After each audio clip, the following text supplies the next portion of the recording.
Hey everybody, Life's Journey of 50 here. So, all right, my F900 GS.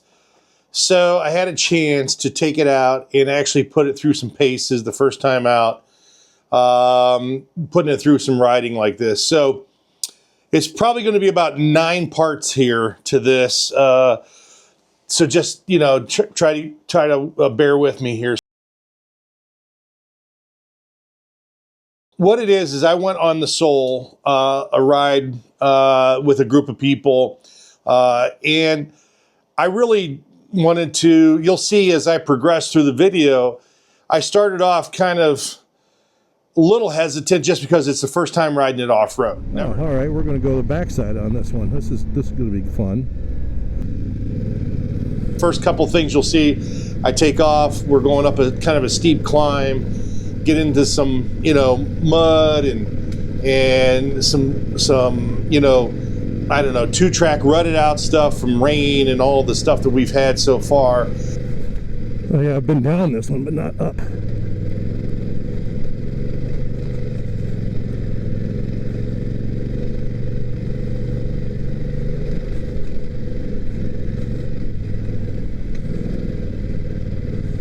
little muddy through there. Oh yeah.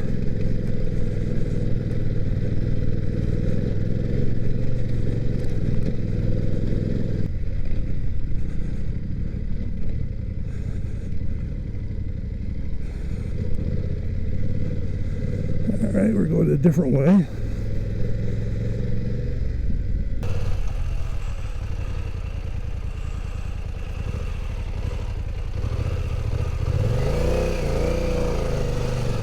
And really, you could see that I was a little tentative in a couple of spots, but the bike was really performing well. So I really couldn't complain about that. So you'll see that. I'm going to walk you through all that, and that'll give you an idea of kind of what this bike was about, and just, you know, me riding it and getting that first little taste of off-roads.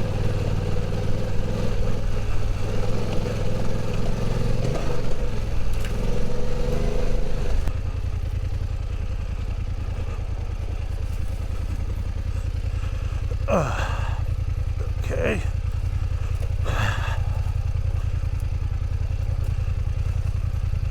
The fun stuff here. Oh yeah. Whew.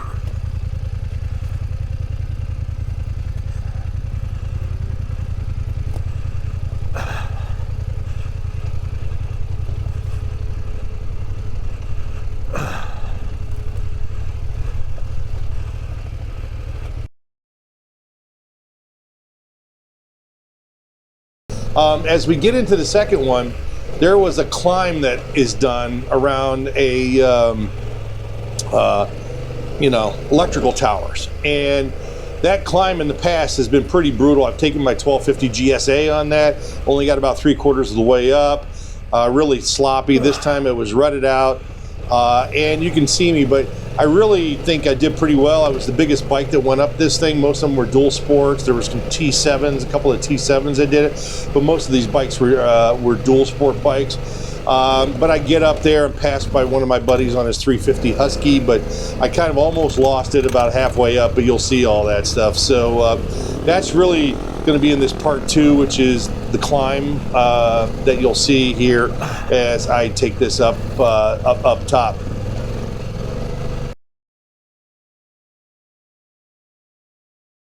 I'm going to get into water crossings, and so this is going to be a lot of the water crossings. We did a little bit of, there's some a little bit off road that you dive off the road that we went back on. You're going to see some normal water crossings on the Soul, then the big water crossing. But this is really going to give you an idea of kind of the bike and how it handles in water.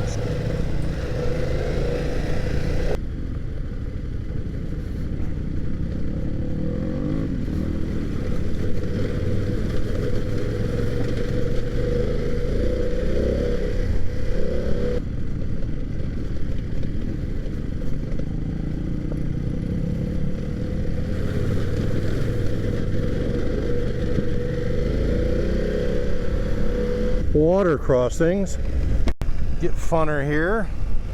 I want to say that again, with the F900, when you see the bigger water crossing, I went down the creek while all the smaller bikes took the roadside pass. So I'm just throwing that out there to the guys that are watching this that were with us. You guys took the easier path. I went down the creek just because I wanted to put the F900 through it. So it should be pretty fun to watch that and see how I transpired through that. So again, this is all just me getting the idea of kind of how it did in the water.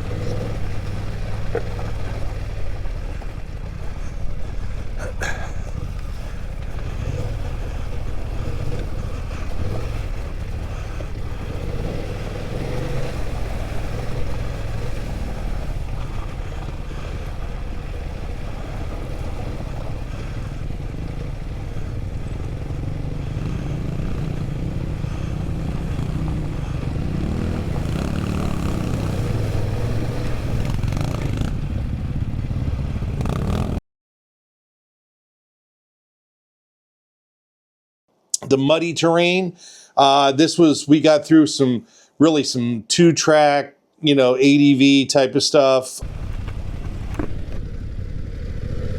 All right, what are we getting ourselves into here?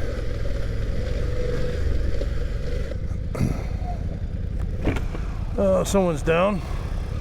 Is he all right?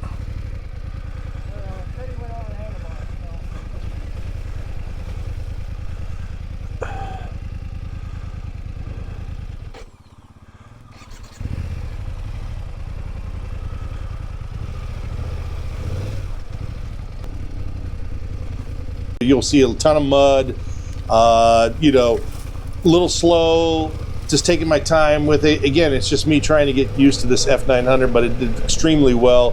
Very satisfied with this. So you'll see me going through a lot of the terrain and doing that stuff.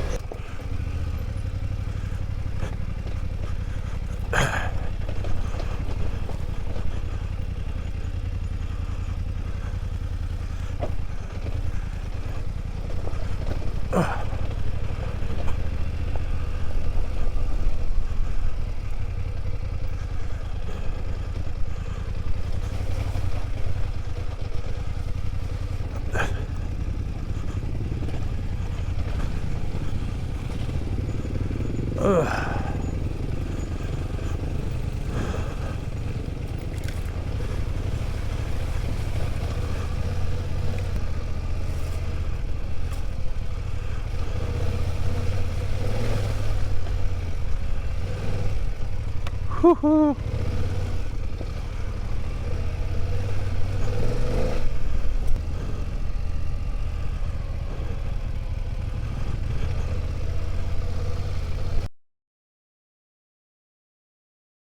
There's a rocky climb.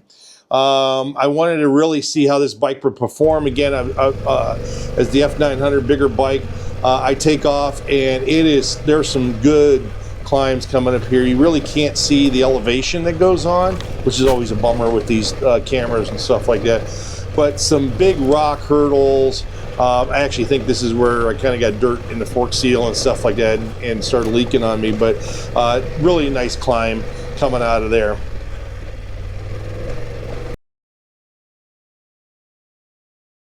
I got the descent. So we got to the top where we were going, and to get out of this place was a pretty gnarly stuff that we had to get out of.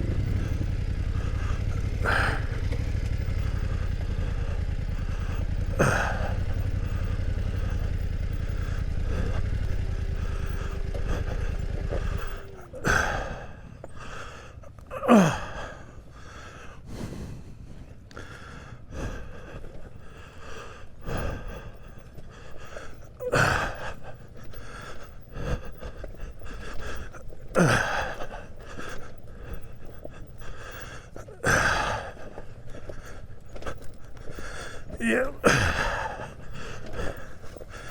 There's no sense in killing me or the bike.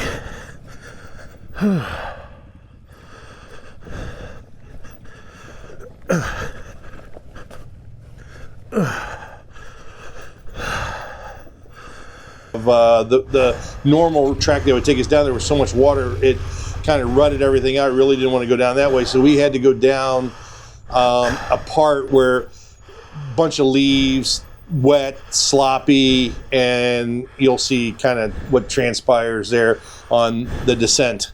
So we'll check that one out as you guys watch that one.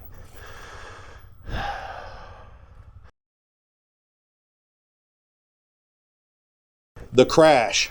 So yes, I did. I going down, I kind of locked it up. I had to jump a tree.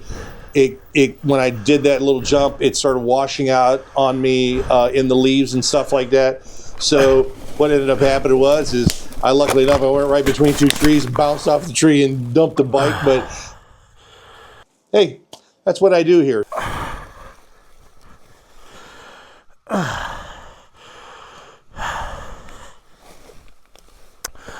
Woo!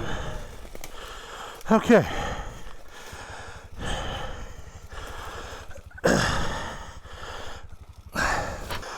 Oh boy. You all right?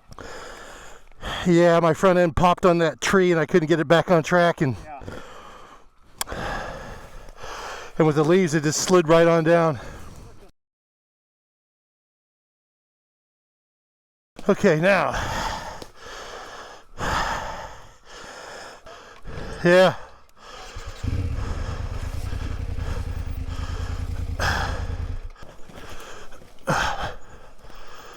Oh.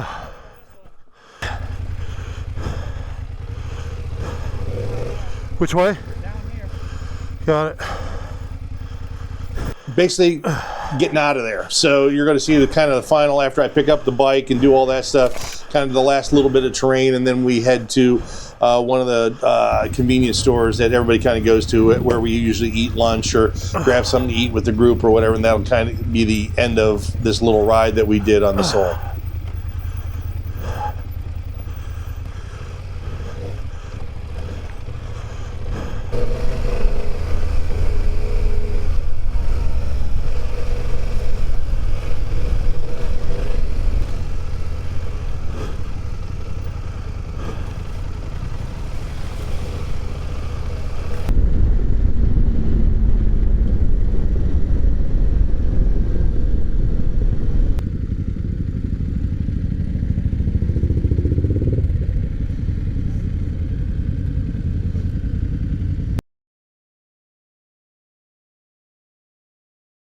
For the finale, my final thoughts.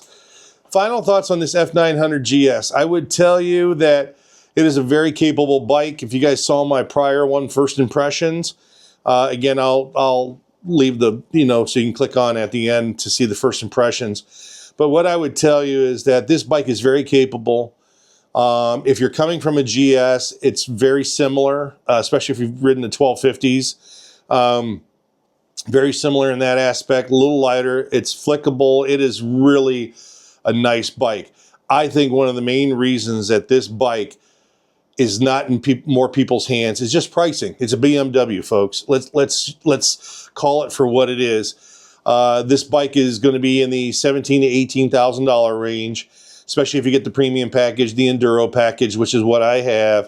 It's going to be in that price range. And for a midweight bike, when you're going up against the 890 KTMs that I had, that, now with KTM and their problems, you're finding some deals out there for $12,000, $13,000 for an 890 KTM R, Adventure R. And then I had the Aprilia, which is still a great bike, folks. I just didn't gel with it. But you got the Aprilia, you got the T7. All those bikes are in that $10,000 to $12,000 range in the midsize, the Transalp, those type of bikes. But I would say, look at the Norden 901. It's even $2,000 to $3,000 cheaper than the F900 GS and the Triumph Tiger 900. So when you're starting talking, especially let's say the 900s, right? The 890 KTM Adventure R, the Norden 901, the Norden 901 Expedition, and the Tiger 900, I would tell you that, and I've only ridden the Tiger 900 just as a demo ride, which is a very nice bike. And I've ridden the Norden, obviously had the KTM 890. this bike is very capable. I just think it's just not in people's hands because it's anywhere from $2,000 to $5,000 more than when you get in these middleweights. And then if you start including the T7s and the Tuareg 660 and the Transalps and the KTM 790 and all these, there's a lot of middleweight bikes out there. This bike is absolutely fantastic.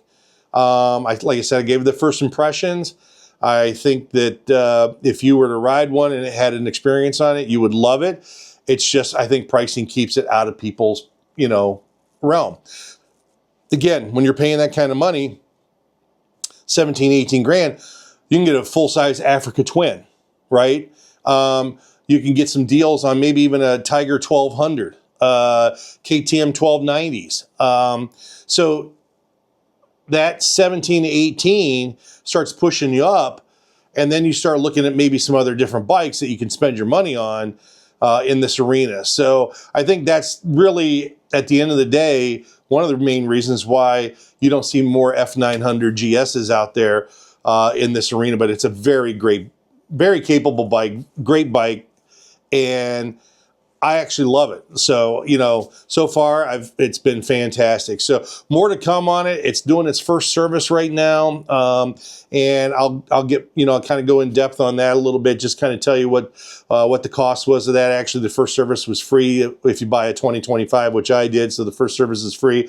Had a couple other things done to it. So I'll get you guys caught up on some of that on the cost of ownership of this bike.